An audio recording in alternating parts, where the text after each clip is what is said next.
महाराज तुलसीदास अपनी पत्नी रत्नावली से बहुत प्रेम किया करते थे। तो हुआ ये कि एक बार रत्नावली कुछ दिनों के लिए अपने मायके चली गई, लेकिन तुलसीदास जी को अपनी धर्मपत्नी रत्नावली से यह विरह सहा नहीं गया और वे विरह की अग्नि में जलने लगे। अंततः दिन रात की सुध-बुध खोकर वे देर पहर अपनी पत्नी से मिलने के लिए घर से निकल पड़े। उस रात भारी बारिश हो रही थी। चारों ओर तूफान सा हाहाकार मचा था।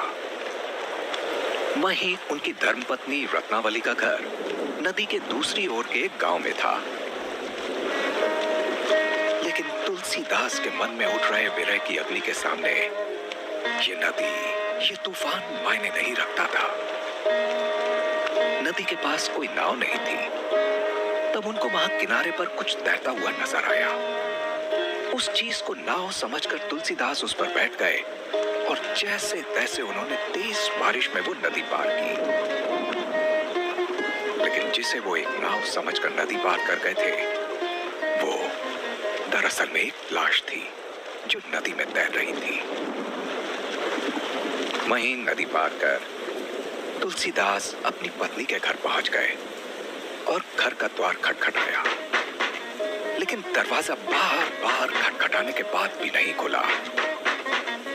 पत्नी दूसरी मंजिल पर सोती थी, इसलिए तुलसीदास घर के पीछे जाकर दूसरी मंजिल पर चढ़ने का रास्ता देखने लगे। घर के पीछे उन्हें एक मोटी रस्सी दिखाई दी। वो उस रस्सी से चढ़कर ऊपर आ गए और सीधा अपनी पत्नी के कमरे में पहुंच गए। पत्नी अपने स्वामी को देखकर हड़बड़ा गई और बोली, इतनी रात इस तूफान भरी बारिश में और वो भी ऊपर, आप कैसे आए? तुलसीदास रत्नावली से बोले, रस्सी पकड़कर।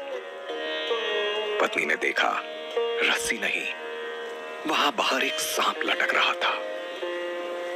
तुलसीदास की पत्नी बड़ी विदुषी थी। अपने स्वामी के अपने लिए इतनी अथाह आसक्ति देखकर रत्नावली बड़ी लज्जित हुई। इसलिए उन्होंने तुलसीदास को ताना देते हुए कहा, पहुंच भवन में प्रिया के सन्मुख खड़े थे खोए खोए, मैं तो जागी परंतु आप अभी तक सोए। त्यागो काम राम नाम की भक्ति करो, निर्मल सी गुण गाया करो सीता राम जी के। रत्नावली ने अपने पति तुलसीदास से जो कहा उसका अर्थ है, मैं तो कब की जाग चुकी, परंतु स्वामी आप अब तक माया के मोह में सोए हैं। हे नाथ, मेरी देह से जितना प्रेम करते हो, इसका आधा प्रेम भी यदि प्रभु श्री राम जी से करते तो आपका जीवन धन्य हो जाता। अगर आप राम सीता जी के गुण गाएंगे तो आपका जीवन सुफल हो जाएगा। आराध्य के चरणों में आपको ये समस्त संसार मिल जाएगा।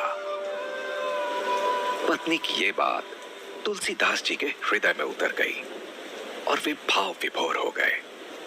उनके नेत्रों में अश्रु भर आए और उन्होंने अपनी धर्म पत्नी रत्नावली को हाथ जोड़कर प्रणाम करते हुए कहा, तुमने हमें ज्ञान दिया है, तुमने हमें भगवान से जोड़ा है, तुमने हमें अपने आराध्य से मिलने की राह दिखाई है। हे रत्ना, धन्य हो तुम। राम दरस बिनु पड़े न चैना, नैना लागे बरसत। तब से लेकर चारों ओर हर दिशा में तुलसीदास अपने श्री राम को ढूंढने लगे, क्योंकि उन्हें तो केवल प्रभु राम की चाहना है।